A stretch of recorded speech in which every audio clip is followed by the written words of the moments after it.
Oke, selamat malam pemirsa SBY di rumah. Kita sudah berpisah dengan tahun 2012, kita pastinya kembali dengan Teknovasi Take to the Future. Bareng saya Arthur dan pastinya kita akan ngebahas berbagai macam tentang teknologi 1 jam ke depan.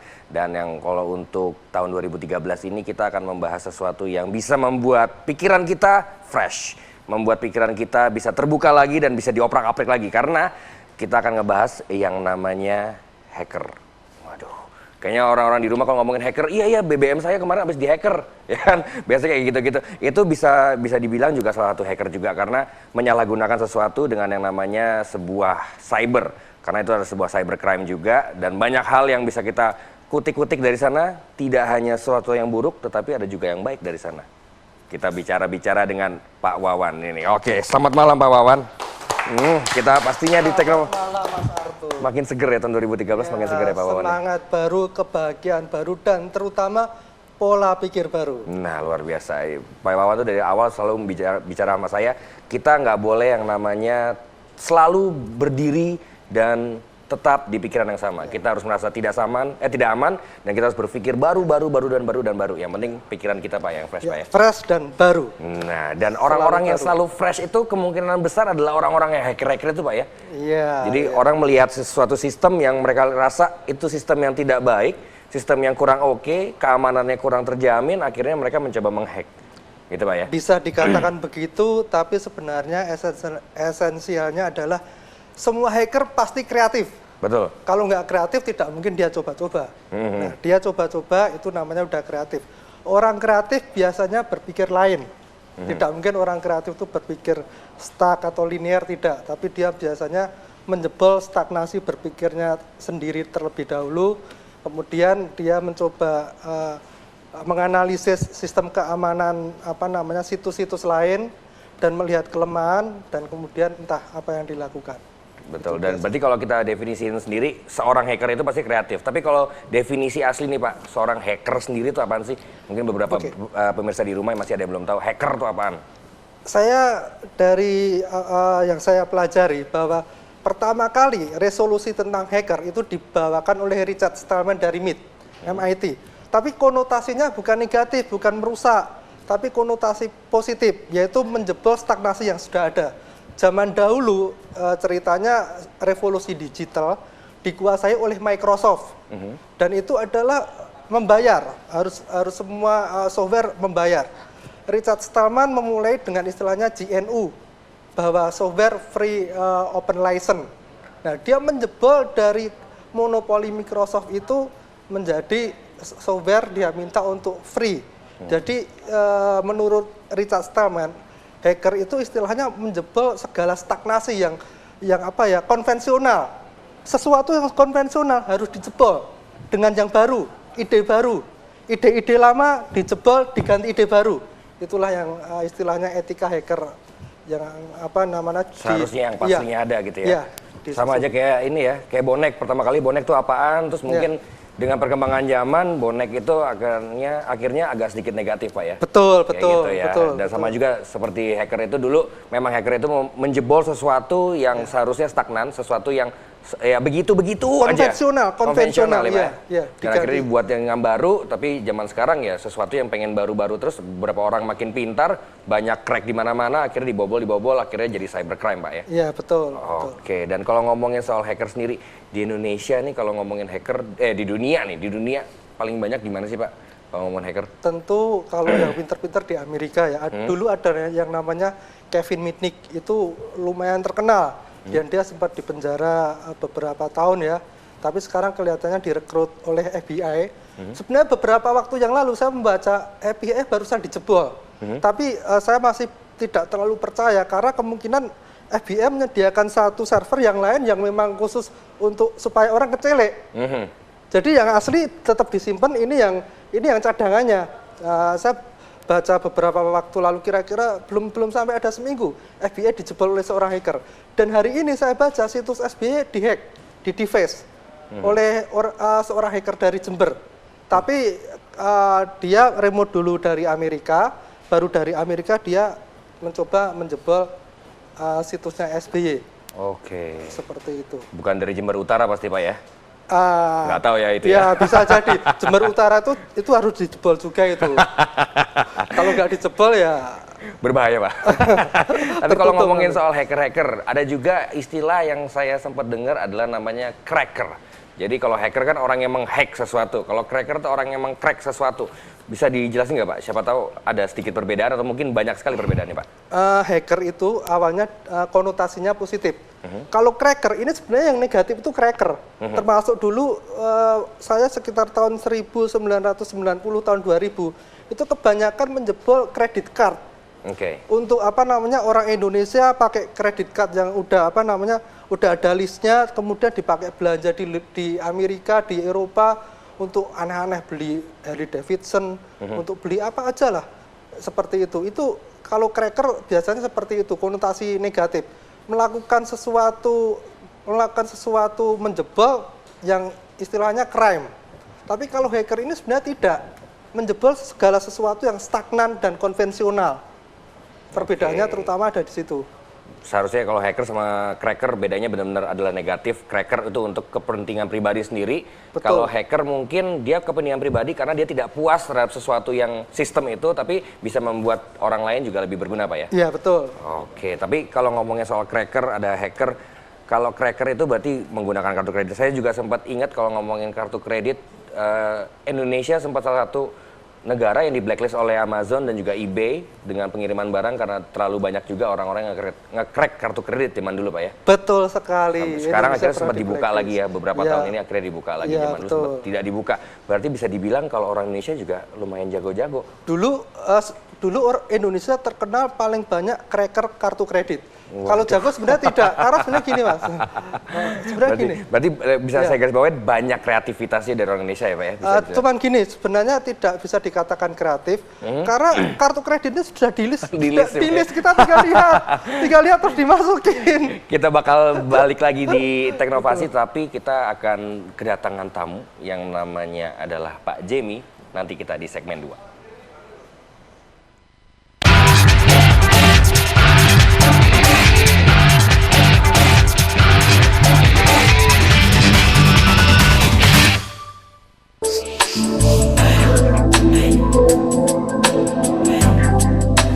Kecepatan internet telah berevolusi dan semakin berkembang hingga menghasilkan koneksi super cepat ultra high speed. Membuat segala bentuk komunikasi internet Anda menjadi ringkas, cost efektif, dan dapat diandalkan.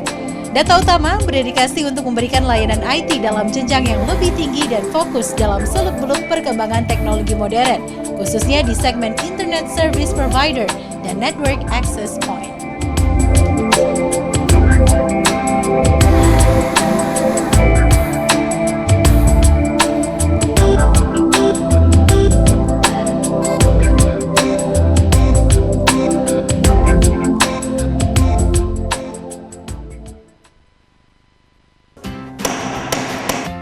Sebagai advokat dengan memiliki aktivitas yang tinggi, bertemu dengan banyak orang, maka dibutuhkan stamina yang prima. Untuk menjaga stamina dan kesehatan, dibutuhkan makanan dan minuman yang berkualitas. Minum susu bubuk kedelai Afis secara rutin akan menjamin kesehatan dan stamina tetap fit. Sehat hari ini untuk menjaga kesehatan masa depan. Afis susu bubuk kedelai plus daun sirsat plus buah naga, minumlah setiap hari agar sehat. Dibuat dan diolah dengan bahan-bahan pilihan berkualitas, diproses dengan mesin-mesin modern dengan cara higienis. Mau sehat? Minum Afi!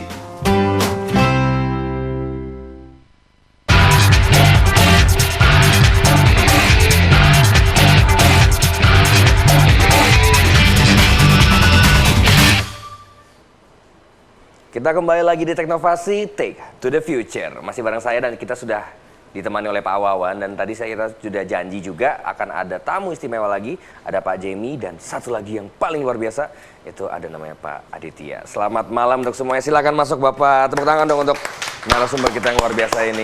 Saya juga lupa mengenalkan di sebelah kiri saya, selamat malam Pak, silakan monggo. Wih, Pak Adit gimana? Luar biasa, selamat tahun baru. Oh ya, saya belum mengucapkan selamat tahun baru untuk Teknovasi yang di rumah ya. Sebelah kiri saya ini ada teman-teman dari ISTTS, dan mereka juga akan memamerkan mereka sudah menghack pikiran mereka dengan menerobos sesuatu yang sudah ada, dan mereka akan memberikan sesuatu penemuan-penemuan yang baru. Tapi nanti kita ngobrol dengan mereka, kita menyapa-nyapa para pakar-pakar teknologi di samping saya dulu nih ya. Selamat malam Pak. Malam. Waduh Pak Jemi. Pak Jemi, kalau tadi kan kita sempat ngomongin soal yang namanya hacker, ya kan? Ya. Nah kalau sumama Pak Jemi ini kan dari Padinet. Nah kalau dari Padinet sendiri nih kalau ngomongin membahas soal sedikit aja soal hacker tuh gimana sih? Apakah sesuatu yang positif, sesuatu yang negatif, apa sesuatu yang harus dituntas, apa bagaimana cara solusinya menghadapi mereka semua? Sebenarnya tergantung tujuannya. Jadi kita mungkin biasanya ada yang tool. Jadi sebenarnya sudah ada tools yang bisa kita ambil secara gratis. Gitu. Tools. Jadi cuma tergantung kebutuhannya. Kita ada yang untuk kepentingan pribadi atau ada yang mungkin iseng tapi istilahnya nggak ngapa-ngapain, pokoknya saya sudah bisa ternyata ngehack website itu, ngehack servernya si B, ngehack servernya si C gitu. Atau ada yang pengen nunjukkan jati dirinya, pengen ini atau kelompoknya tertentu, misalnya biasanya device kan, device by siapa seperti itu. Oke. Nah, jadi kalau saya sih sebenarnya memandang dari tergantung tujuannya aja. Tujuannya baik apa enggak gitu. Betul, ya. iya. Pokoknya yang jelas namanya nge-hack adalah sesuatu, membobol sesuatu yang ada gitu, tapi tujuannya baik apa enggak gitu ya. Tapi Mas Arthur, kita waktu satu company, saya dengan Jami satu company pernah punya pengalaman. Silakan Jami mungkin bisa cerita bagaimana dulu melakukan satu hacking dan Jadi Pak Jimmy sendiri pernah menghack sesuatu? Alumni. Dulu ada istilahnya kecoa elektronik. Oke. Ya, dulu kita semua ikut di Boleh cerita kasih kita, siapa tahu nanti pemirsa di rumah juga terinspirasi. Kita memang otak kita juga harus berkreatif terus, betul Pak? Ya. Coba. Dulu Sedikit terus aja, terang Pak. karena persaingan bisnis. Silakan Jami. Sebenarnya ya termasuk hal yang ingin saya lupakan itu. Sudah terjadi lama sekitar di 10 tahun, 10 Ini tahun pengakuan yang lalu. dosa ini. 10 tahun yang lalu gitu. Jadi Zaman Pak Harto masih ganteng ya berarti ya? ya Oke, biasa oke. zaman dulu kan mungkin ada sering istilah tembak-tembakan, terus istilahnya kita masuk servernya, acak-acak servernya orang seperti itu ya. Dulu sebenarnya juga nggak sengaja sebenarnya, kita istilahnya dulu itu yang mungkin boleh dibilang ada mungkin kasarnya persaingan bisnis atau apa. Kita nembak si A gitu kan, ternyata yang kita kirim itu kegedean. Jadi kita nembak si A, providernya si A ini ikutan down gitu. Sebutkan saja Iya. providernya. Kebetulan waktu itu providernya Telkom. Oke. Jadi ya sebenarnya sama seperti yang tadi, mungkin ada yang berita bahwa yang ngehack situsnya SBY dari luar negeri. Luar negeri itu sebenarnya istilahnya perantara aja. Perantara, kita dulu nyebutnya kapal induk. Kapal induk? Iya, kita remote dari sini, tapi yang kita hack servernya orang. Kenapa kita hack servernya orang? Karena dulu, anggap sekarang pun kita koneksinya berapa besar? Kecil kan, masih kecil. Mungkin sekarang 1 mega, 2 mega. Dulu masih saya zaman 64 kbps itu sudah besar. 64 aja udah besar Iya, ya? nah, kita cukup remote salah satu server yang kita hack tadi, ya kita hack, kita bisa akses ke sana. Koneksinya cukup besar gitu kan. Zaman dulu tahun 2000 sampai 2003, 2005 itu kan di sana koneksinya sudah besar. Mungkin yang banyak itu dulu server Korea, gitu. Server di Korea, di Cina yang masih banyak hole-nya. Nah, itu yang kita buat nembak. Yang dikirim kan besar. Jadi gini, kita di Jogja, pertama kita device server di Amerika. Server Amerika ini yang nembak server provider di Indonesia. Dulu terus terang waktu itu Telkom. Sempat seperti itu Pak ya? Iya. Berarti hitungannya dengan berbagai macam cara kita, mungkin Pak Wawan juga Pak Jemi, melakukan sebagaimana caranya biar bisa menemukan satu titik jalur bisa nembak gitu Pak ya? Sebenarnya gini, kenapa kita harus ke Amerika dulu? Ada 2 alasan. Yang pertama adalah bandwidth kita untuk menjatuhkan provider yang lebih besar, jelas kita lebih kecil. Jadi akses kita untuk menyerang yang lebih besar, kita tidak punya kekuatan. Butuh backup Pak ya? Ya, sehingga kita ke Amerika dulu. Amerika ini punya kekuatan yang lebih besar untuk menjatuhkan target tujuan kita. Yang kedua tentunya supaya tidak teridentifikasi. Kalau langsung dari kita dilacak, IP-nya ketahuan, kita segera masuk sel nanti. Iya, tapi sekarang sudah teridentifikasi, silakan diambil, diringkus. Langsung dijemput. Habis ini langsung dijemput ya. Tapi kalau ngomongin berarti sebelah ya. Habis ini jemput sebelah terus terang. berarti kalau kita ngomong soal hack-hacking juga, berarti yang namanya koneksi data itu juga benar-benar sangat mempengaruhi juga Pak ya? Jadi kita koneksi itu benar-benar mendukung para hacker-hacker itu untuk melakukan tindakannya. Kalau Pak Aditya sendiri gimana nih Pak? Menyikapi hal itu Pak dari Dana Sebenarnya Utama? begini, Kalau dulu kan mungkin karena aktualisasi diri gitu ya, anak muda. Tapi terakhir-terakhir ini ada beberapa cerita yang sudah mulai masalah komersial. Kan ada yang jual pulsa online gitu ya. Nah, tapi ini yang resmi, tapi servernya itu online dan IP-nya publik, tentunya bisa diakses dari luar. Nah, itu ada pencurian pulsa semacam itu, lalu dia menjual pulsanya lebih murah. Oke. Bukan hanya pulsa telepon, tapi juga pembayaran PLN apa segala macam. Dia broadcast itu, padahal bukan punya sendiri. Dan itu sudah tertangkap di Jakarta. Nah, ini sudah mulai ke komersial, jadi urusannya duit ini, sudah bukan aktualisasi lagi. Jadi zaman berubah, zamannya Mas Jami kan aktualisasi diri gitu. Anak-anak zaman sekarang ini karena budaya pop itu karena infiltrasi TV, radio, konsumerisme apa segala macam, akhirnya dicari duit. Gitu. Buat update update Twitter, mesti beli pulsa, akhirnya nyari duit Pak ya kalau zaman sekarang. Zaman dulu kan nggak ada Twitter Pak ya. Zaman dulu punya handphone genggamnya segede gaban begini udah seneng kayak zaman dulu ya. Atau nggak telepon mobil udah seneng banget. Di mobil ada telepon, wow gitu. Zaman sekarang tukang beca aja bawa handphone ya. Beda banget kalau zaman dulu sama zaman sekarang. Tapi kalau kita ngomongin lagi soal ngehack dengan adanya koneksi yang cepat, apakah bisa dibilang dengan adanya koneksi cepat akan mendukung hacker-hacker dan juga cracker itu bisa merajalela, apa malah bagaimana nih Pak? Kalau menurut saya dengan koneksi yang cepat itu akan menambah kreativitas hacker. Jadi dunia hacking ini tidak stuck.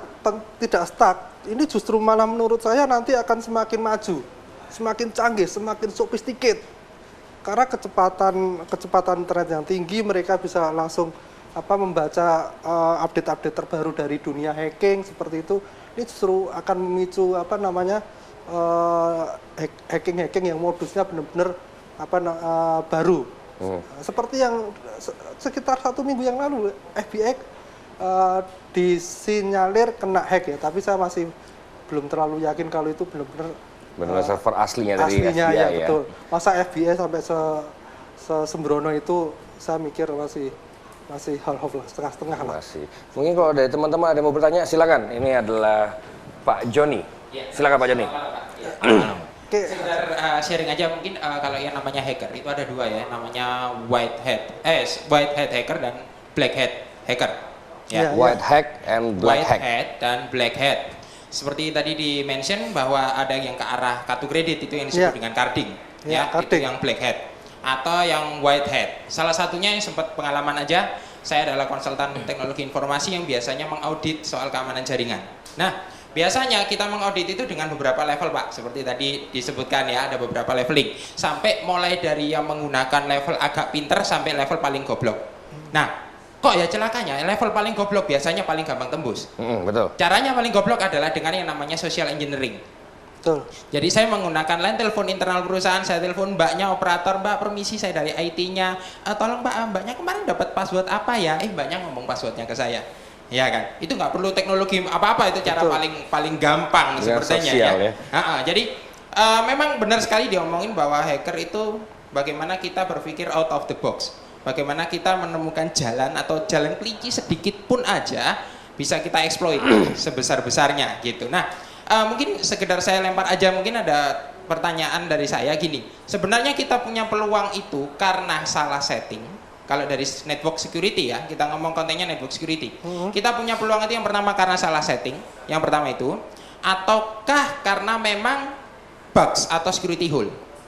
Kalau menurut saya, yang namanya security itu tidak pernah final. Oke. Jadi kreativitas hacker itu akan selalu menemukan hole terus. Nggak mungkin final. Duluan mana telur sama ayam gitu ya? Iya. Kita jadi ngomongin telur sama ayam jadinya. Iya, dan akhirnya Microsoft, Apple justru membayar para hacker seperti Firefox. Betul. Dia menantang siapa yang bisa menjebak dia, menghack ini, kasih duit. Betul. Malah ditantang seperti seperti itu. Luar biasa. Tapi nanti kita akan ngebahas lagi soal ngehack itu juga. Kita ngomongin soal cybercrime. Kita ada cuplikan bagaimana cybercrime itu ada dan ini dari China. Langsung aja kita lihat.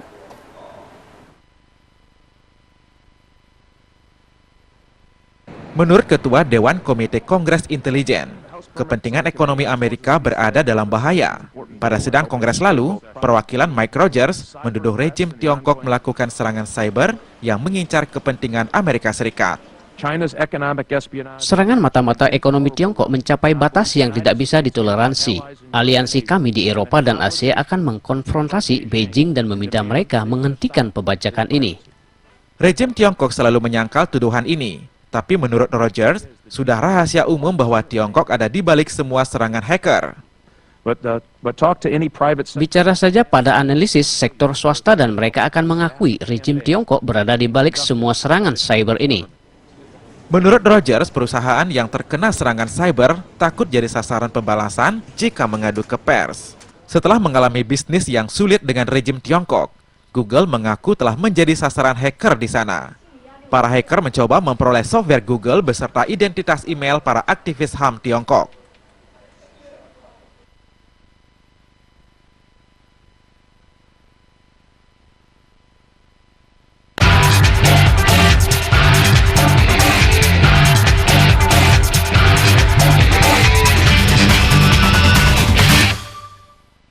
Ikuti SBO TV Female Fun Walk dan raih kesempatan mendapatkan beragam hadiah menarik.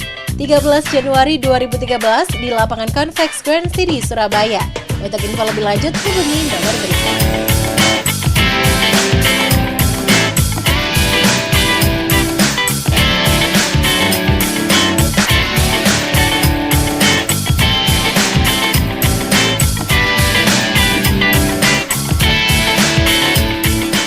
Eliana Salon, Lost Hair Treatment and Bridal Manufacture, terletak di Jalan Raya Kenjeran nomor 495, Surabaya. Eliana Salon, sebuah pusat perawatan rambut yang sudah berpengalaman selama 50 tahun. Apabila Anda mengalami rontok, botak, ketombe, serta uban, maka solusi yang tepat untuk Anda adalah Eliana Salon. Eliana Salon, keberhasilannya sudah tidak diragukan lagi.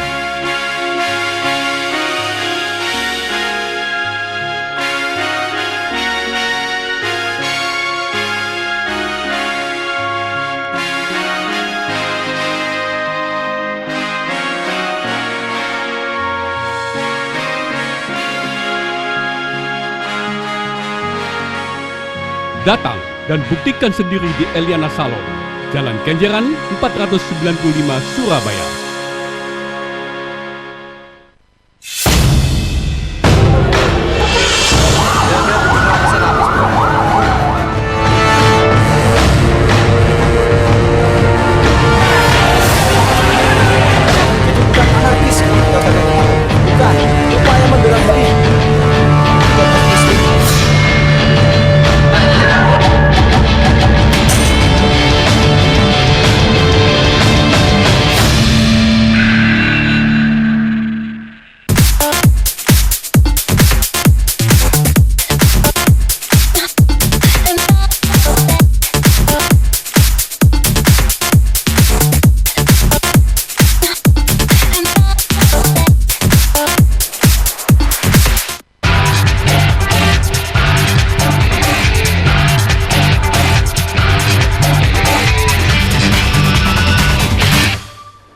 We are back on Teknovasi Take to the Future. Masih bareng saya Arthur. Kita tepuk tangan dulu sekali lagi untuk kita semua di sini. Temanya untuk malam ini adalah Hacking Your Brain. Kita berawal dari sebuah hacker-hacker yang ada di dunia. Dari mereka bisa diomong tadi Pak Joni bilang sesuatu yang dari hal kecil aja. Kita menggunakan kesalahan orang, kesembronoan orang yang belum beranjak ke teknologi. Seperti tadi kita nelpon orang, passwordnya apa ya? Terus dikasih tahu. Itu bukan, kita sudah tidak perlu masuk ke teknologi, itu cuma dari sosial itu aja. Atau mungkin dulu pernah kita tahu kasus yang agak sedikit besar di Indonesia, yaitu Klik BCA. Nah itu juga sempat jadi booming besar banget dan diraup keuntungan besar banget oleh salah satu orang karena orang salah ngetik klik jadi CLIKI atau apalah kebalik-balik, akhirnya mereka dapat banyak uang. Itu banyak banget hacker. Tapi kalau kita ngomong lagi adalah kenapa mereka bisa seperti itu, karena yang tadi dibilang, we have to think out of the box. Dengan seperti itu, kita akan menjadi seorang yang lebih hebat, seseorang yang lebih baik. Dan seperti tadi awal kita ngomong dari Pak Wawan, kita harus terus refresh otak kita, harus berinovasi, jangan pernah berhenti dan jangan pernah merasa aman dari titik kita. Betul? Betul, luar biasa. Seperti yang ada di sebelah kanan saya ini, saya melihat ada tulisan SONAR Indonesia dan ada lumba-lumba warna biru. Kalau mungkin pemirsa di rumah sempat melihat, ini apaan sih? Ya kan, Sonar Indonesia. Mungkin kita perlu bertepuk tangan untuk anak dari ISTTS yang sudah membuatnya. Tapi tepuk tangan ini masih dibingungkan oleh pemirsa di rumah karena ini apaan sih? Mungkin ada yang bisa menjelaskan? Nah, ini adalah mahasiswa dari ISTTS. Iya, jadi Sonar ini. Kenalan dulu, biar mami di rumah bisa bangga. Halo anakku, gitu. Nama saya Yongki Kartika dari STTS. Semester berapa? Semester udah lulus. Sudah lulus. Oh, ketahuan dari mukanya kok. Oke, silakan lanjutkan. Jadi Sonar Indonesia ini sebuah question answering system, di mana ada sistem tanya jawab. Jadi beda sama search engine. Kalau search engine sejenis Google gitu, kan dia bisa kalau kita masukkan inputan teks gitu, terus dia bisa mengembalikan dokumen-dokumen yang berhubungan dengan teks yang diinputkan. Kalau di Sonar ini kita bisa mendapat jawaban dari apa yang ditanyakan dari user. Oke, bisa mungkin agak sedikit dipresentasikan mungkin Pak Joni juga bisa membantu berbicara. Bisa sedikit-sedikit dikasih bahan. Ya, jadi ini yang kita sebut dengan natural language processing, bagaimana memproses bahasa senatural mungkin ya. Jadi nggak usah terlalu kaku, anggap aja dia adalah teman kita gitu. Makanya di situ dikasih wajahnya dolphin. Ya, jadi seolah-olah kita tanya sama si dolphin. Coba kalau itu dikasih fotonya Arthur kan beda ya. Iya. Nah, jadinya orang enggan untuk tanya gitu ya kalau Arthur. Ini bisa jawab kagak nih gitu ya. Jadinya bingung gitu. Makanya sama dia dikasih blue dolphin gitu. Betul. Biar imut-imut orang kalau mau tanya ya. Itu ada pertanyaan siapa terpidana kasus suap Wisma Atlet. Pertanyaannya seperti itu. Dengan struktur bahasa Indonesia yang baik dan benar seperti itu, dan dia akan nyari sumber dari berita-berita yang ada di internet sebagai source-nya. Knowledge acquisition-nya sudah dilakukan dan jawabannya seperti itu.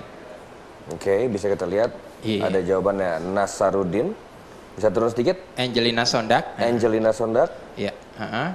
Dan juga Hambalang. Hambalang. Ya, itu kasusnya ya. Jawabannya seperti itu. Ada Wijaya Adi. Nah, itu scroll bawah nggak ada nama Arthur kok, tenang saja. Oh iya. Ya, berarti nggak ketahuan saya. Beda. Nggak nyampe juga saya ya. Masih tersangka ini Pak ya? Atau gimana? Terpidana Pak itu Pak. Terpidana. Sudah beberapa sudah terpidana ya. Iya. Oke, dan di sini dideskripsikan juga, dikasih beritanya ya. Ya, ada beritanya. Di bawahnya beritanya, tetapi hebatnya adalah dia bisa mendapatkan jawabannya langsung adalah Nasarudin, ada Angelina Sondak, betul ya? Iya. Oke, dan tetap ada di sini adalah ada beritanya, ada source-nya. Iya, jadi terpercaya sekali. Bukan hanya sekedar jawab-jawab aja ya. Iya. Dan ini akan diomong tadi ada apa namanya? Logikanya? Ada knowledge acquisition-nya ya. Okay. Ada sumber datanya ceritanya. Dan sumber datanya dari mana? Dari portal berita di internet, Republika, terus Okizone, terus berita olahraga juga ada dari portal berita di internet. Oke, kalau boleh tahu cara mengambil sumber data ini otomatis atau manual dimasukkan ke database atau fetching? Saya nge-crawl berita. Oke. Jadi bikin software crawl, dia misalnya Nasarudin, terus ini Viva News atau apa gitu, dia crawling ya? Iya. Oke, saya nih nggak ngerti crawling itu apa. Mungkin pemirsa di rumah juga ada yang bingung, crawling itu apa? Saya crawling in the wall, saya taunya lagunya Linkin Park gitu. Itu berangkang. Itu berangkang namanya. Crawling sama seperti berangkang. Betul, berangkang ya? Iya, jadi kita cari link-link di internet, kita crawl, jadi dia akan cari link-link yang ada di internet, itu namanya crawler. Jadi dia akan cari seperti itu. Ya. Dan sambil dia cari, dia fetching data, lempar data. Gitu. Berangkang terus ya. Iya, kalau saya suka ngesot terus. Beda ya. Tapi kita ngomongin soal ini, mungkin ada banyak banget kita menemukan hal-hal yang sama seperti ini. Kita bertanya, menjawab seperti itu. Cuma di sini ada lebih advance-nya, dia bukan hanya menjawab sesuatu yang tidak dicari, tidak hanya di data input kita, tetapi mereka cari di internet, dan hebatnya yang kalau saya bilang adalah menemukan satu kata-kata adalah Nasarudin. Iya. Betul ya? Dan dia bisa memproses pertanyaan seperti itu. Gitu. Jadi tidak harus formatnya tidak harus spesifik seperti itu. Jadi kata-katanya diganti, jawabannya bisa sama asal kata-katanya diganti itu. Kata-katanya suruh ganti itu. Coba diganti, dibolak-balik. Kira-kira. Kira-kira. Siapakah terpidana? Nah, coba diawali dengan kata-kata tanya. Ya, kata tanya, ya. Coba susunan katanya Siapa di gonta-ganti. Ya. Ya. Siapanya nggak usah. Tetap harus ada kata tanya. Iya. Oke, berarti Siapa, apa, bagaimana atau gimana? Siapa, di mana, kapan, mengapa. Oke. Oke, selalu Itu seperti nemu lagi, Pak. Ini data ini kalau boleh tahu ini dari Crawling atau dari Crawling sudah disimpan di database lokal? Iya, sudah disimpan di database lokal. Oke, jadi semua data-data di fetching terus diambil di database lokal biar mempercepat pencarian data, betul ya. Saya juga sempat tahu kalau di bawah di luar yang jari jawaban ini saya pernah lihat ada sebuah pertanyaan kayak begini, siapa kira-kira, pokoknya kita jawab, kasih pertanyaan terus dijawab tapi itu ngejokes. Itu salah satunya aplikasi yang saya tahu dari sebuah iOS yang namanya SimSimi. Siri, yang plesetan namanya Siri, yang asli Bukan namanya yang Siri, tapi yang SimSimi. Jadi Oh, kita yang Simi. kita ketik. Kalau Siri kan kita bertanya by voice. Ini Jawabannya kita tukul. Iya, jawabannya aneh-aneh. Iya, seperti tukul. seperti itu waktu itu ada saya coba ngecek ya. Dia memang ngarahnya ke jokes. Ngarahnya ke jokes waktu itu saya coba dan itu bukan sebuah pertanyaan. Saya tulis Julia Perez. Dia langsung menjawab besar. Seperti itu. Dia menjawab seperti itu. Jadi kita tidak buat pertanyaan, tidak buat apa, kita buat kata-kata dan dia akan menjawab sesuatu yang benar-benar lucu. Itu memang mungkin di situ sama ya, Pak ya? Itu knowledge-nya pasti dari kamu ya, itu knowledge-nya. Oh, bukan. Algoritmanya pakai dia. Jadi statistical AI-nya dari dia, dari Arthur ya, betul. Tapi memang arahnya beda. Kalau SimSimi itu yang saya tahu ada ngarahnya membuat orang yang bertanya atau menulis sesuatu tertawa. Kalau ini mendapatkan source, betul Pak ya? Serius ya. Betul. Dan ini boleh ditanya nih, kalau ini ngerjainnya berapa lama, terus berapa kali dicambuk sama Pak Joni, biar bisa jadi. Dari mukanya kan galak banget nih Pak Joni ceritanya. Oh, galak. Bagaimana? Kira-kira 6 bulan. 6 bulan saja sudah menjadikan seperti sebuah ini ya. Iya. Dan kalau seumpama ada pertanyaan yang terjadi tidak menemukan jawaban dari program sonar ini akan jawaban yang pasti ada jawaban yang dihasilkan. Cuman jawabannya itu nggak sesuai dengan yang diharapkan gitu kalau seandainya nggak match ya. Kalau boleh tahu softwarenya pakai apa ini? Saya buat programnya ASP.NET. ASP ya, jadi Windows. Ya Windows. Iya. Tapi Linux sudah ada portingnya kok, baca udah ada. Ya. Pakai Linux ini atau Windows? Windows. Windows. Windows .NET Pak ini Pak. Iya, .NET.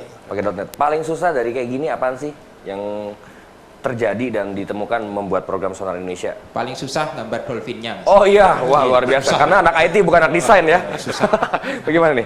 Selain males ya, mungkin ada males atau mungkin pacar atau apa? Ya ini kan proyek ini kan dikerjakan buat menyelesaikan tugas akhir saya.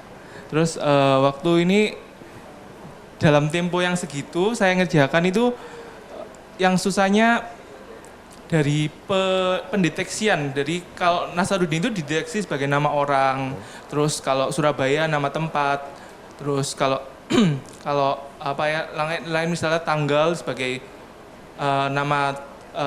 nama hari gitu. Ya itu pendeteksian itu sih yang susah. Ya sedikit susah ya, mendeteksi sesuatu ya. Itu sebagai nama orang. Karena memang kalau mendeteksi sebuah language, sebuah program itu agak sedikit PR Pak ya. Daripada kita susah ya, apalagi mendeteksi nama Arthur itu merek atau nama orang kan susah ya. Apa penjahat gitu ya? Kayaknya langsung pertama kali penjahat gitu ya. Kita akan berbicara lagi karena ada teknologi dan inovasi lagi dari ISTTS. Seperti apa nanti? Kita coba melihat dulu video yang akan disediakan oleh teman-teman redaksi. Tapi kita bakal kembali lagi di Teknovasi Take to the Future. Pakar keamanan komputer termasuk peneliti dari US National Security Agency, sedang bekerja untuk menemukan sumber serangan online Google. New York Times melaporkan, peneliti berhasil menelusuri sumber serangan cyber di dua lembaga pendidikan Cina, Universitas Chiangtong Shanghai dan Sekolah Kejuruan Lanxiang Provinsi Shandong. Kedua sekolah membantah keterlibatan mereka. Chiangtong adalah salah satu lembaga ilmu komputer terbaik di Cina, yang berkoneksi dengan sekolah internasional dan perusahaan teknologi. Menurut website kampus, jurusan teknik keamanan informasinya telah terlibat dalam proyek keamanan negara dengan tingkat beragam. Sekolah Kejuruan Lanxiang di Cina memiliki 30.000 mahasiswa dan menawarkan kursus seperti pemeliharaan mobil, tata rias, dan komputerisasi. Menurut website Kota Jinan, sekolah memberikan pelatihan gratis bagi pasukan dan prajurit pensiunan di 5 tahun terakhir. Tahun 2008, TV Sangtong melaporkan, sekolah ini membentuk komunitas bersenjata dengan siswa menjadi tulang punggung teknis penting tentara. Pendiri dan Ketua Dewan, Ronlan Siang, membantah klaim tersebut. Masih tidak jelas siapa sebenarnya yang berada di balik serangan. Beberapa ahli berkata, pihak ketiga dapat mengakses komputer di sekolah. Namun menurut analis yang terlibat dalam penelitian, Financial Times, mereka tak percaya komputer itu telah dikompromikan.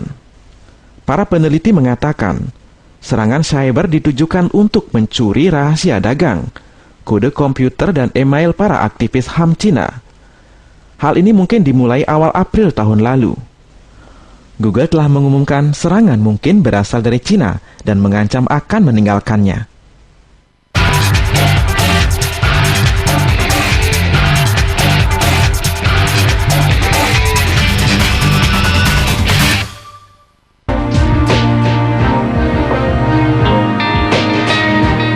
Berdiri di atas lahan seluas 3,6 hektar, Hotel Equator Surabaya menawarkan Anda konsep hotel yang unik.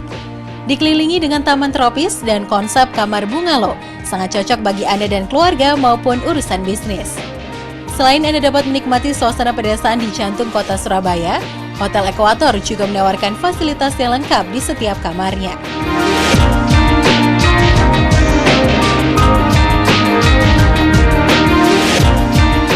Hotel Equator memiliki beberapa jenis tipe kamar bagi Anda, Equator Suite, Deluxe Suite, dan Superior Suite.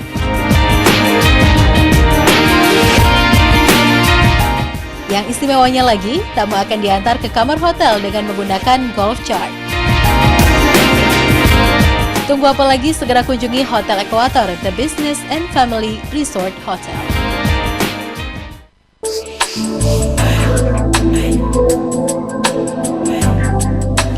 Kecepatan internet telah berevolusi dan semakin berkembang hingga menghasilkan koneksi super cepat ultra high speed. Membuat segala bentuk komunikasi internet Anda menjadi ringkas, cost efektif, dan dapat diandalkan. Data Utama berdedikasi untuk memberikan layanan IT dalam jenjang yang lebih tinggi dan fokus dalam seluk-beluk perkembangan teknologi modern, khususnya di segmen Internet Service Provider dan Network Access Point.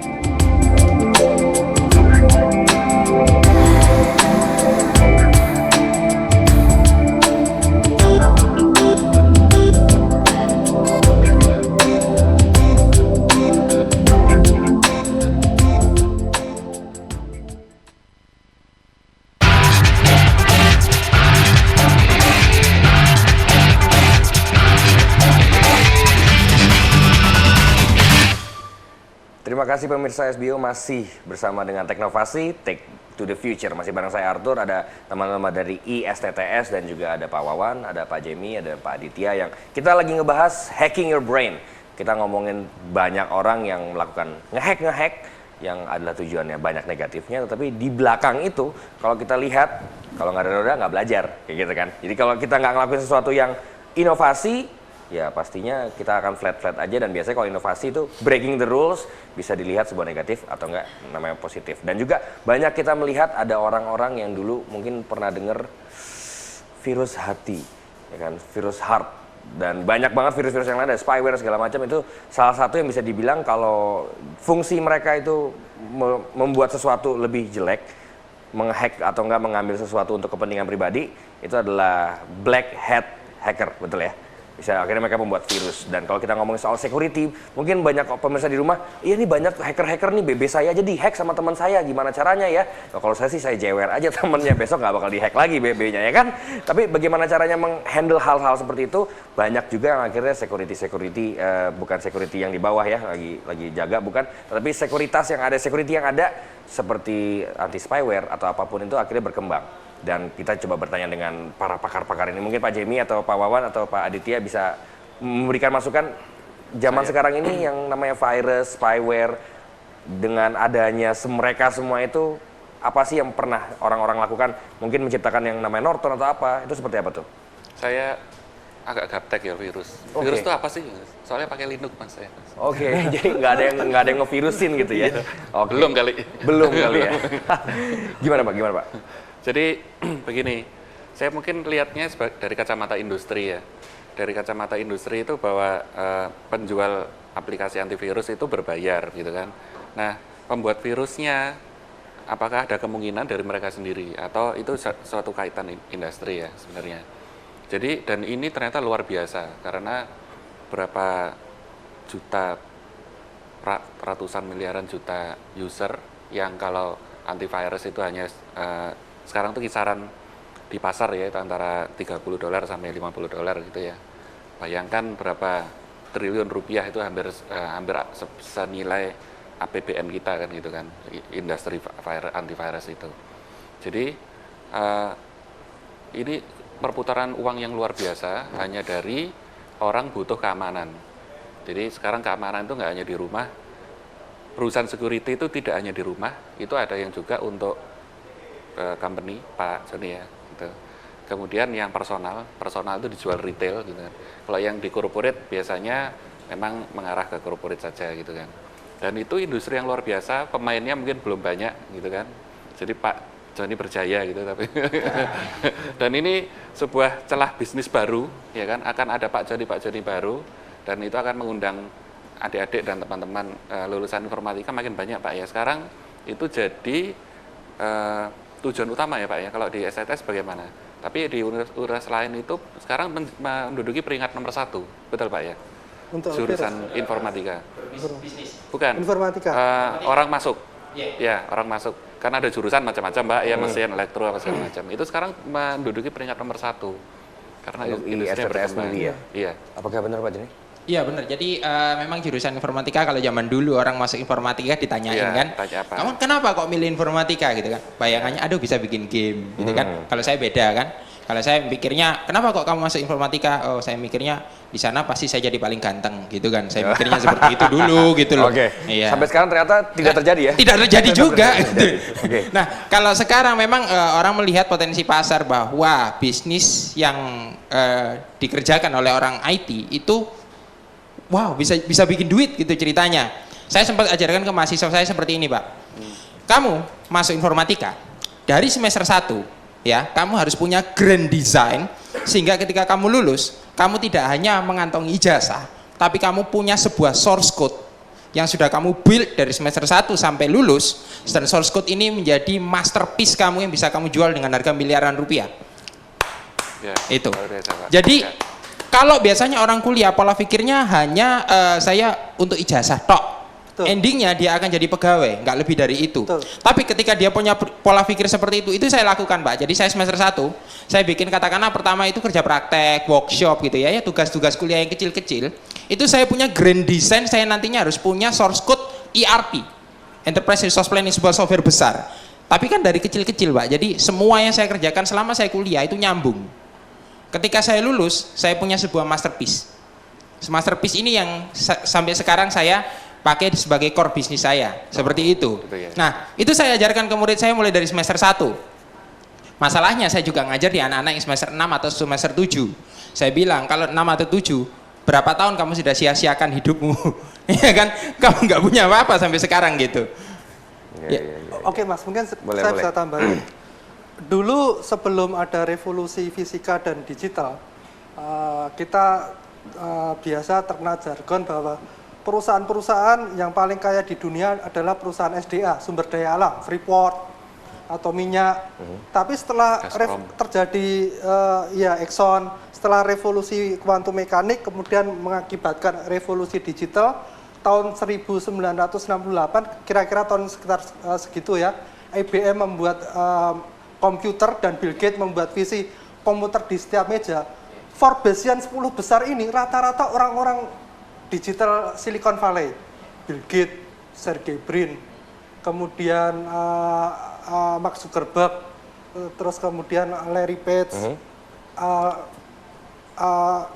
yang dari database Oracle ya. Yang teman-temannya semua itu. Betul. Itu rata-rata 10 besar Forbesian itu orang-orang terkaya di dunia sekarang ini bukan dari sumber daya alam, tapi justru malah dari orang-orang teknik dari informatika. Dan saya melihat, saya pernah mengkomparasi ya sejauh mana kekayaan Freeport dengan Google. Ternyata jauh sekali, jauh lebih kaya Google. daripada Freeport. Padahal sesuatu yang tidak bisa dipegang gitu ya, cuma bisa Iya. dilihat, dirasakan, dan diketahui Pak ya. Iya, Makanya iya. Google banyak yang ngomong dialah yang maha tahu dan maha baik. Betul. Kita tanya pasti jawab gitu ya. Kalau nggak jawab paling kita nggak bayar internet gitu ya.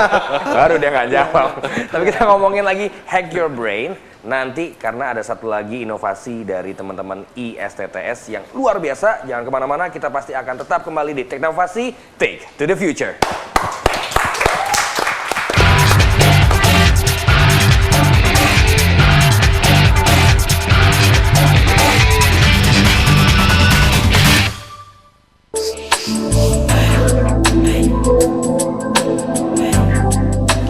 Kecepatan internet telah berevolusi dan semakin berkembang hingga menghasilkan koneksi super cepat ultra high speed. Membuat segala bentuk komunikasi internet Anda menjadi ringkas, cost efektif, dan dapat diandalkan. Data Utama berdedikasi untuk memberikan layanan IT dalam jenjang yang lebih tinggi dan fokus dalam seluk-beluk perkembangan teknologi modern, khususnya di segmen Internet Service Provider dan Network Access Point.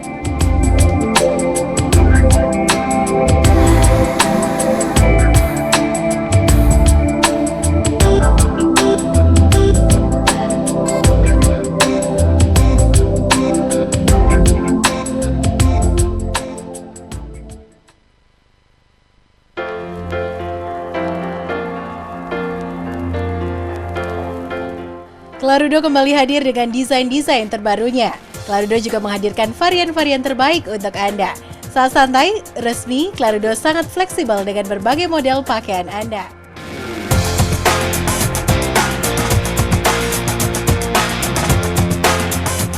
Sandal Clarudo juga cocok untuk anak-anak, remaja, dan dewasa, baik pria dan juga wanita. Harganya pun sangat terjangkau. Kualitas sandal Clarudo juga yang terbaik, terbuat dari bahan-bahan pilihan yang akan membuat Anda nyaman saat memakai sandal Clarudo.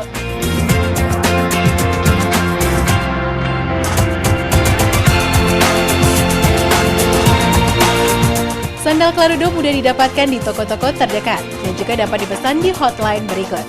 Sandal Clarudo, sandal terbaik masa kini.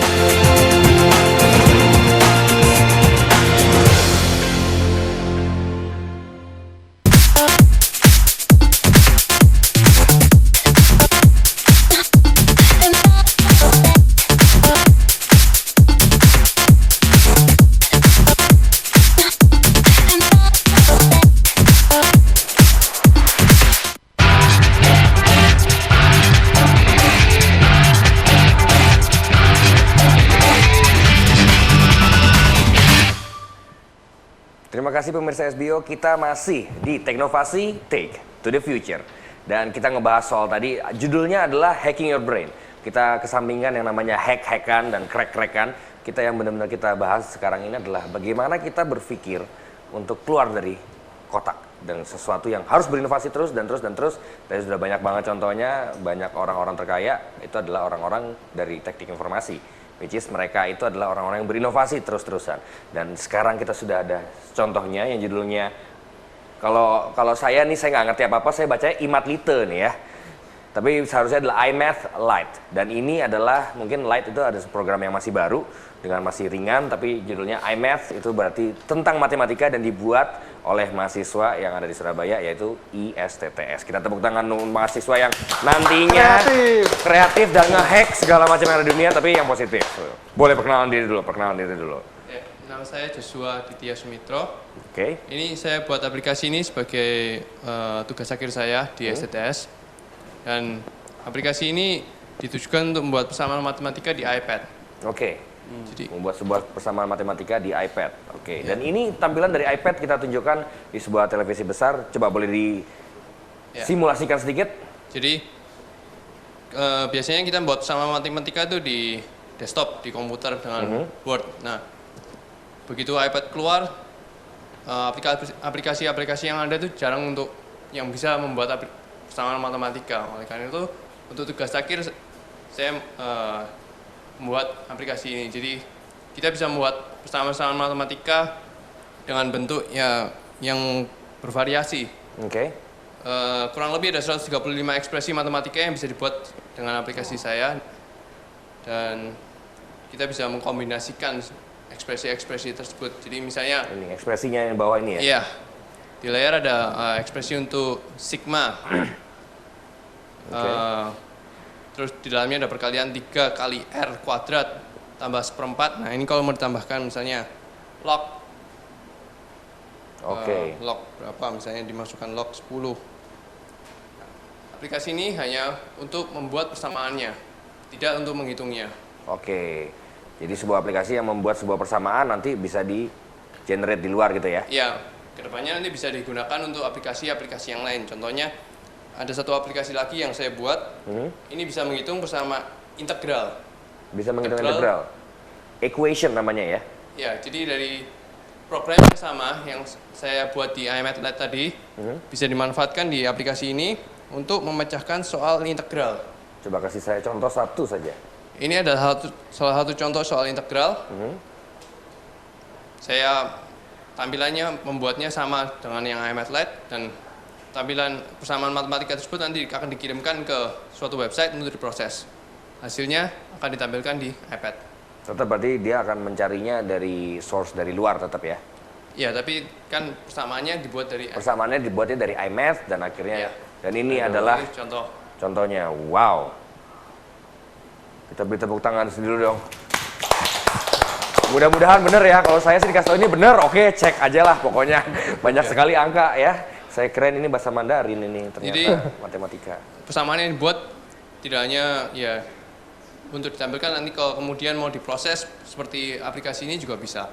Ini akan ditunjukkan step by step dari pengerjaan soalnya. Jadi bisa digunakan untuk ya mungkin siswa SMA yang kesulitan belajar integral, jadi bisa menggunakan aplikasi ini untuk belajar matematika. Oke, jadi bukan buat bahan nyontek ya. Jadi kalau lagi ujian dipakai iPad gitu ya. Nggak boleh itu juga. masa lalumu. Oh, itu masa lalu saya, betul. Tahu aja ini kita nyontek barengan. Dia sharing dia malah curhat gimana? Mungkin ya kalau memang benar sih ya. Kita kalau ngelihat iPad di mana-mana di mall, bapaknya, ibunya, anaknya 2 sama babysitternya pegang iPad semua, isinya Angry Birds semua, ya kan? Ini kalau kita bisa lihat ini benar-benar dari orang mahasiswa Indonesia sendiri. Dan dari ISTS menciptakan sebuah iMath dan juga equation ya?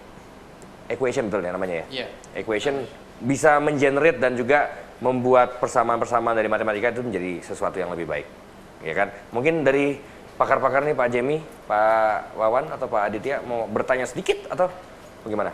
Saya pikir luar biasa, jadi yang penting adalah kreativitas untuk membuat sesuatu yang baru. Itu aja yang terpenting. Dan ini saya kira saya juga belum pernah menemukan hal seperti ini ya. Jadi saya juga baru tahu sekali ini gitu. Dan ini saya pikir lumayan mungkin untuk dikembangkan lagi. Kalau nggak salah dulu Sergey Brin itu membuat Google itu pertama juga iseng-iseng bikin algoritma search engine, dikembangkan, kemudian ada venture capital yang datang, akhirnya sekarang jadi besar. Jadi semuanya harus dari kreasi dulu, kecil, dikembangkan, siapa tahu ada orang melihat dan kemudian menjadi venture capital. Biasanya di Silicon Valley budayanya seperti itu. Jadi selalu membuat sesuatu. Oh, apakah ada telepon masuk? Apakah kita ambil telepon masuk ini? Mungkin boleh, kita ambil dulu. Oke, selamat malam. Iya, selamat malam. Halo. Iya Mbak, televisinya bisa dikecilkan sedikit dulu? Televisinya atau mungkin di terputus. Televisinya udah 14 in nggak bisa dikecilin Oh lagi. iya, maksudnya volumenya. Kita terputus sama pemirsa di rumah. Mungkin ada pemirsa yang masih menghubungi lagi, nggak masalah. Tapi kalau kita ngomongin lagi soal iPad dan juga inovasi, kalau dari Pak Joni sendiri, dari mahasiswa-mahasiswa ISTS, bagaimana sih perkembangannya mereka hacking their brain? Jadi selama ini, selama mengajar semester 1, semester 6, semester 7, bagaimana mereka bisa menghack otak-otak mereka menjadi sesuatu yang lebih baik, perkembangannya dari zaman dulu sampai zaman sekarang bagaimana? Ya, jadi semuanya berangkat dari satu kata yang disebut dengan kebutuhan atau needs.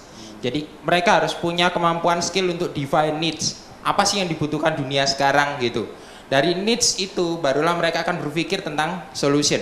Contoh misalnya gini, iPad ini susah banget mau ngetik di iPad aja, susahnya setengah mati ya kan? Apalagi bikin rumus-rumus kayak gitu kan.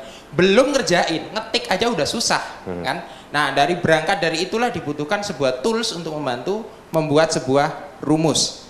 Keluarlah yang ini yang dia buat ini, seperti itu. Jadi saya selalu menerapkan buka mata, buka telinga, buka wawasan, cari tahu kebutuhan di luar sana yang nantinya bisa kamu solving lewat yang namanya IT, tapi selalu ingat tetap IT di jalan. Oke, betul. Pokoknya kita harus buka semua. Mungkin Pak Wawan sedikit aja, Pak.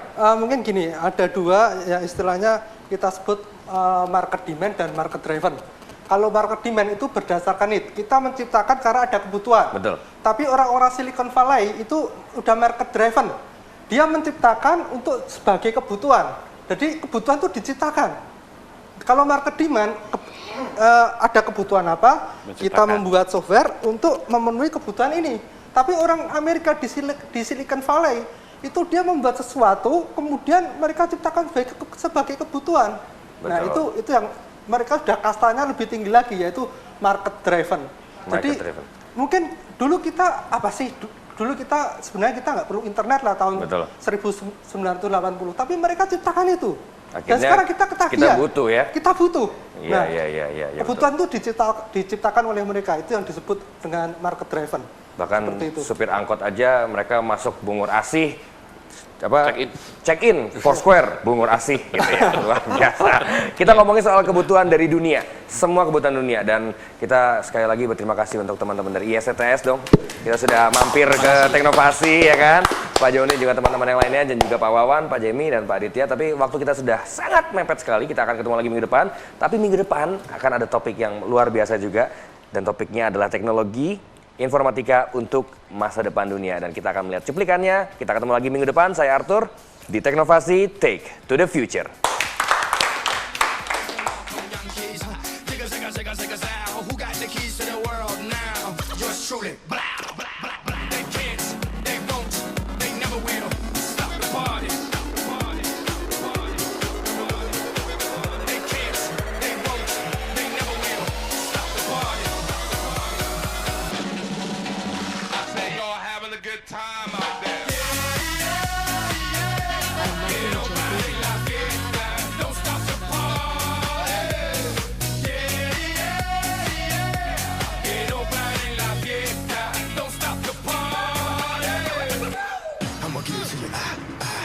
Now give it to me, I'ma give it to you, now give it to me, I'ma give it to you, now give it to me, get funky, now stop. I say y'all having a good time out there.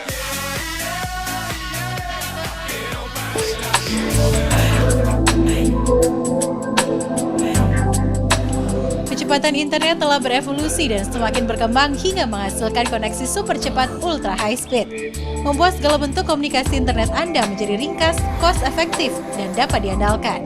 Data Utama berdedikasi untuk memberikan layanan IT dalam jenjang yang lebih tinggi dan fokus dalam seluk-beluk perkembangan teknologi modern, khususnya di segmen Internet Service Provider dan Network Access Point.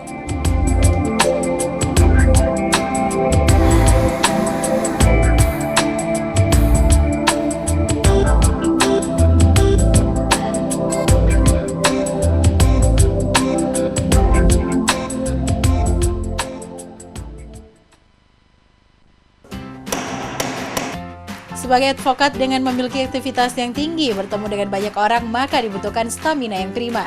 Untuk menjaga stamina dan kesehatan, dibutuhkan makanan dan minuman yang berkualitas. Minum susu bubuk kedelai Afis secara rutin akan menjamin kesehatan dan stamina tetap fit. Sehat hari ini untuk menjaga kesehatan masa depan. Afis susu bubuk kedelai plus daun sirsat plus buah naga, minumlah setiap hari agar sehat. Dibuat dan diolah dengan bahan-bahan pilihan berkualitas, diproses dengan mesin-mesin modern dengan cara higienis. Mau sehat, minum Afi.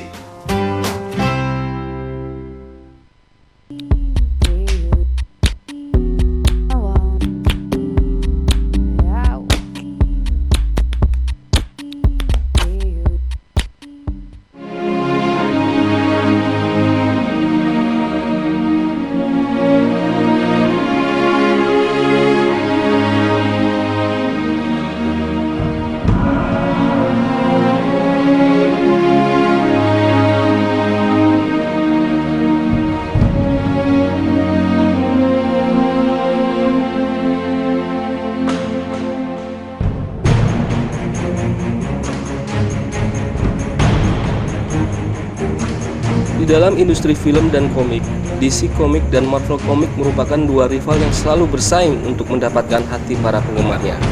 Ini untuk cerita superhero di seluruh dunia. Di bidang film, Marvel boleh jadi menguasai pangsa pasar lewat judul film seperti Thor hingga Captain America. Mengisikan film-film superhero yang diangkat dari produksi film DC Comics seperti Green Lantern di jajaran box office. Tapi di pasar komik, DC menjadi pihak yang berjaya.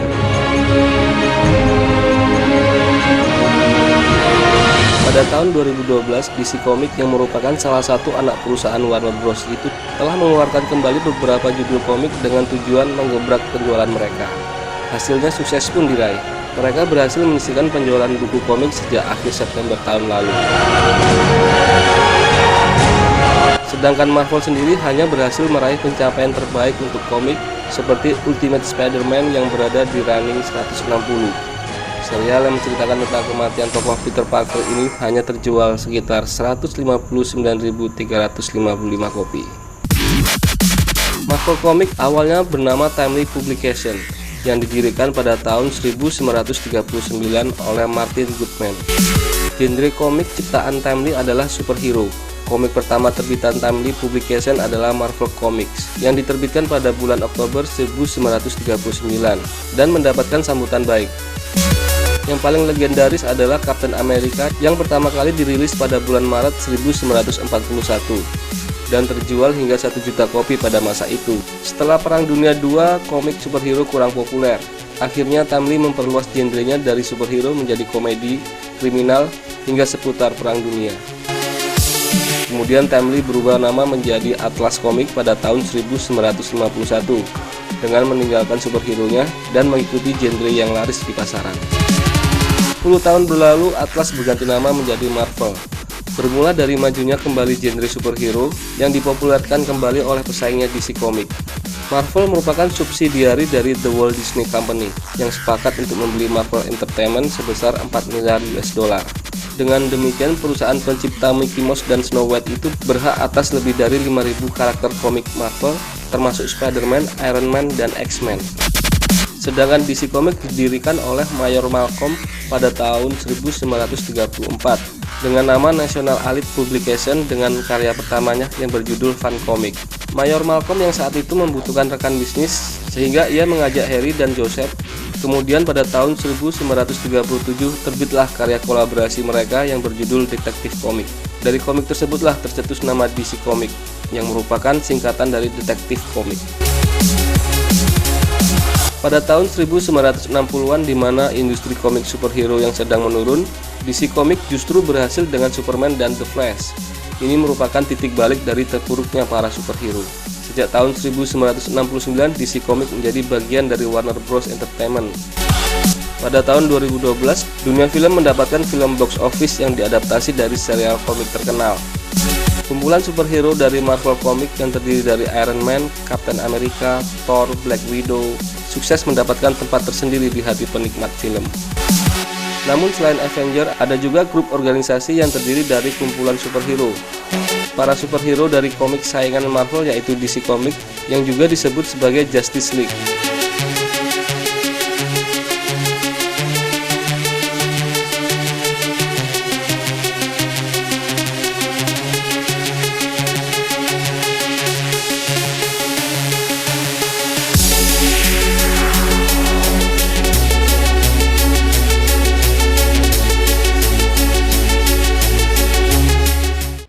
Ikuti SBO TV Female Fun Walk dan raih kesempatan mendapatkan beragam hadiah menarik. 13 Januari 2013 di lapangan Convex Grand City, Surabaya. Untuk info lebih lanjut, hubungi nomor berikut.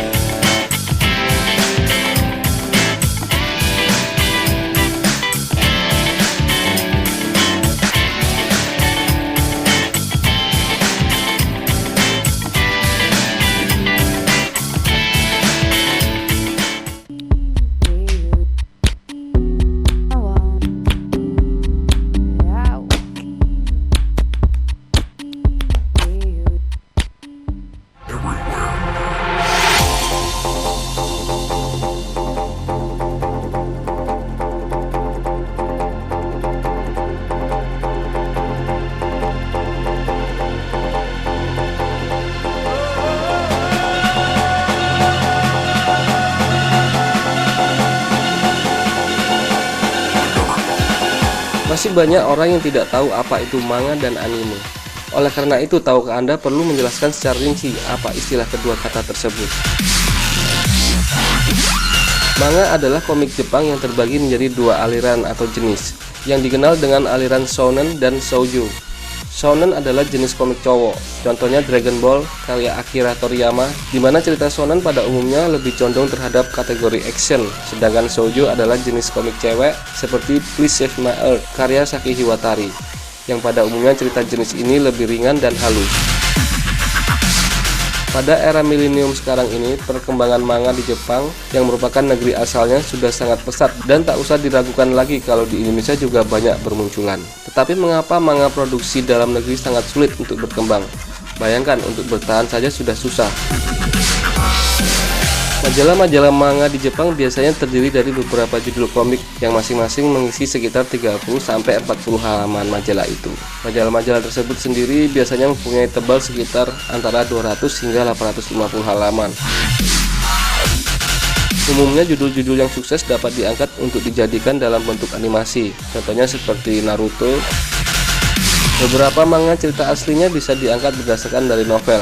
Setelah beberapa lama, cerita-cerita dari majalah itu akan dikumpulkan dan dicetak dalam bentuk buku berukuran biasa yang disebut tankobon, atau kadang dikenal sebagai istilah volume.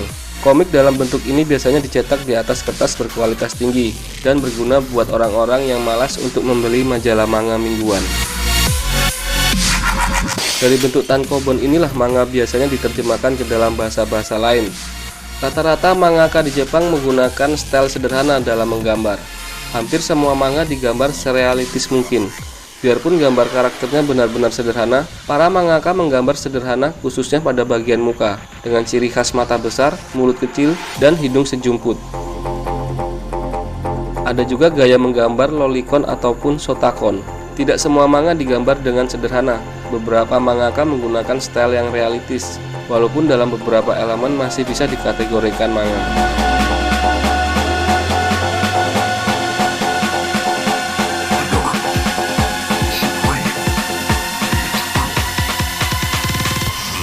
Anime adalah animasi khas Jepang yang biasanya dicirikan melalui gambar-gambar berwarna-warni yang menampilkan tokoh dalam berbagai macam lokasi dan cerita yang ditujukan pada berbagai jenis penonton. Anime dipengaruhi gaya gambar manga yang merupakan komik khas Jepang. Kata anime tampil dalam bentuk tulisan dalam 3 karakter katakana, merupakan bahasa sarapan dari bahasa Inggris animation dan diucapkan sebagai animation. Anime pertama yang mencapai kepopuleran yang luas adalah Astro Boy karya Osamu Tezuka pada tahun 1963. Sekarang anime sudah sangat berkembang jika dibandingkan dengan anime zaman dulu. Dengan grafik yang sudah berkembang sampai alur cerita yang lebih menarik, masyarakat Jepang sangat antusias menonton anime dan membaca manga.